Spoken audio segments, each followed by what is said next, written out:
જય સ્વામિનારાયણ વિદ્યાર્થી મિત્રો, આપણે વિજ્ઞાન ધોરણ 8માં સેકન્ડ સેમિસ્ટરના બીજા પાઠ એટલે કે તમારા વિજ્ઞાનની ચોપડીના પાઠ નંબર 12 ઘર્ષણનો અભ્યાસ આ પ્રથમ વિડીયોમાં શરૂ કરીશું. પાઠ 12 ઘર્ષણ.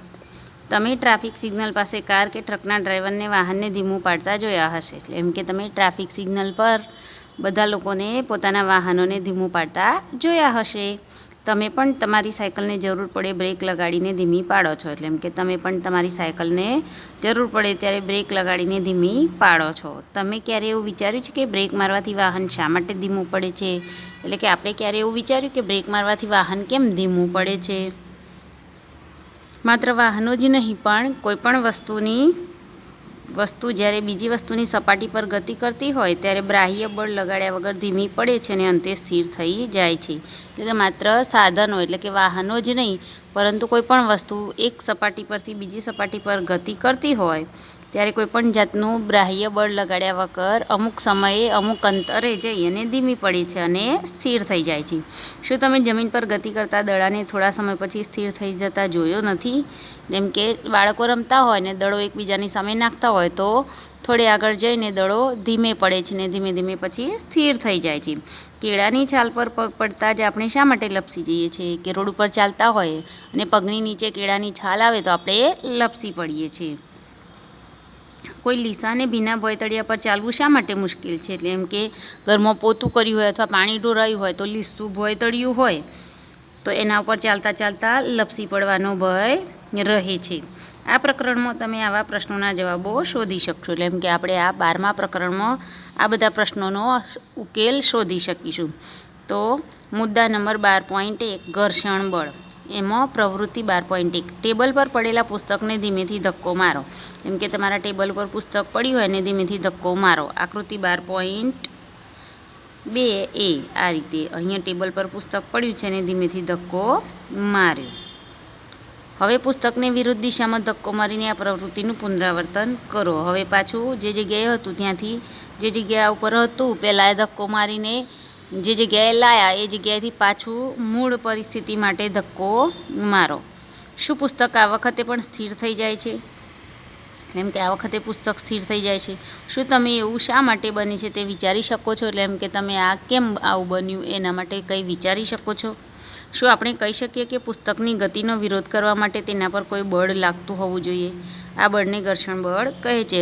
કે પુસ્તક જાતે અટકી ગયું તો એનો કોઈએ વિરોધ કર્યો, એને અટકાવ્યું તો એ આ વિરોધ બળ જે લાગ્યું, ગતિનો વિરોધ કરનારું જે બળ તેના પર લાગ્યું તેને ઘર્ષણ બળ કહેવામાં આવે છે. જુઓ, અહીંથી પુસ્તકને ધક્કો માર્યો તો પુસ્તક અહીં આવ્યું, અહીંથી ધક્કો માર્યો તો પુસ્તક અહીં ગયું અને પછી સ્થિર થઈ ગયું. તો પુસ્તકને સ્થિર કરવા માટે કોઈ એની ગતિ રોકી અવરોધતું બળ લગાડ્યું તો તેને જે અવરોધતું બળ લાગ્યું તેને ઘર્ષણ બળ કહેવામાં આવે છે.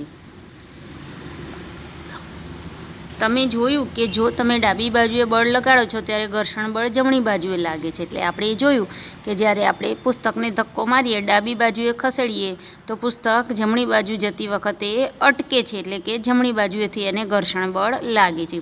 જો તમે જમણી બાજુએ બળ લગાડો છો ત્યારે ઘર્ષણ બળ ડાબી બાજુએ લાગે છે. એટલે કે આપણે જો એને જમણી બાજુ તરફ ધક્કો મારીએ તો ડાબી બાજુ તરફથી ઘર્ષણ બળ લાગે છે. બંને કિસ્સાઓમાં ઘર્ષણ બળ પુસ્તકની ગતિનો વિરોધ કરે છે. એટલે કે બંને કિસ્સાઓ આપણે જોયા, બંને કિસ્સાઓમાં એમ કે ઘર્ષણ બળે પુસ્તકની ગતિનો વિરોધ કર્યો. ઘર્ષણ બળ હંમેશા લગાડેલા બળનો વિરોધ કરે છે. આમ ઘર્ષણ બળ એ એવું બળ છે કે લગાડેલા બળનો હંમેશા વિરોધ કરનારું અને વિરુદ્ધ દિશામાં લાગનારું બળ છે. ઉપરની પ્રવૃત્તિમાં ઘર્ષણ બળ પુસ્તકની સપાટી અને ટેબલની સપાટી વચ્ચે લાગે છે. તો ઘર્ષણ બળ ક્યાં લાગે? તો બે વસ્તુઓની સપાટીની વચ્ચેના ભાગમાં ઘર્ષણ બળ લાગે. અહીં બે વસ્તુ, એક પુસ્તક છે અને એક ટેબલ છે તો બંનેની સપાટીની વચ્ચે આવું ઘર્ષણ બળ લાગે છે. શું ઘર્ષણ બધી જ સપાટીઓ માટે સરખું હોય છે? એમ કે દરેક સપાટી માટે ઘર્ષણ સરખું હોય છે? કોઈ સપાટી લીસી હોય, કોઈ ખરબચડી હોય, કોઈ વળાંકવાળી હોય, કોઈ ઢાળ હોય તો આ બધી જ સપાટી માટે ઘર્ષણ બળ સરખું હોય? શું તે સપાટીઓના લીસાપણા પર આધાર રાખે છે? ચાલો આપણે જોઈએ. એટલે એમ કે મુદ્દા નંબર 12.2 ઘર્ષણ બળ પર અસર કરતા પરિબળો, એટલે એમ કે ઘર્ષણ ઉપર અસર કરતા પરિબળો. પ્રવૃત્તિ 12.2 કોઈ ઈંટની ફરતે એક દોરી બાંધો, એટલે કે વીંટાળો. સ્પ્રિંગ કાંટાની મદદથી ઈંટને ખેંચો.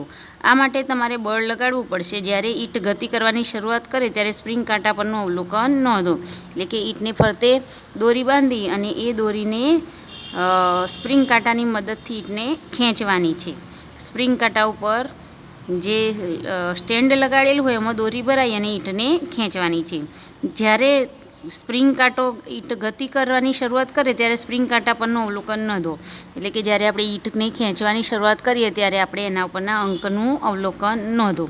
તે તમને ઈંટની સપાટી અને ભોયતળિયા વચ્ચે લાગતા ઘર્ષણ બળનું મૂલ્ય આપે છે. અને જેમ જેમ અંક ઉપર નીચે થાય તે ઈંટની સપાટી, એટલે આપણે ખેંચેલી ઈંટની સપાટી અને ભોયતળિયા વચ્ચે લાગતા ઘર્ષણનું મૂલ્ય આપે છે.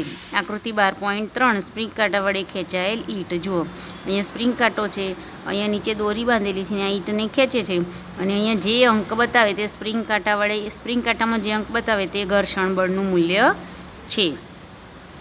હવે ઈંટ પર પોલિથીનનો ટુકડો લપેટો અને આ પ્રવૃત્તિનું પુનરાવર્તન કરો. શું તમે ઉપરની બંને પ્રવૃત્તિઓમાં સ્પ્રિંગ કાંટાના અવલોકનમાં તફાવત જોઈ શકો? હા, પોલિથીન એટલે પ્લાસ્ટિક કેવું હોય છે?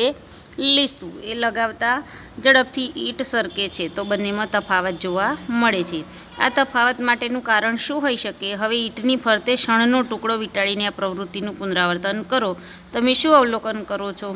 એટલે કે જેમ જેમ તેની ઉપર વસ્તુ લગાડતા જે વસ્તુની જેવી સપાટી હોય તે પ્રમાણે તેનું ઘર્ષણ બળ અલગ અલગ આવે છે. જો અહીં તમને સ્પ્રિંગ કાંટાની આકૃતિ આપેલી છે.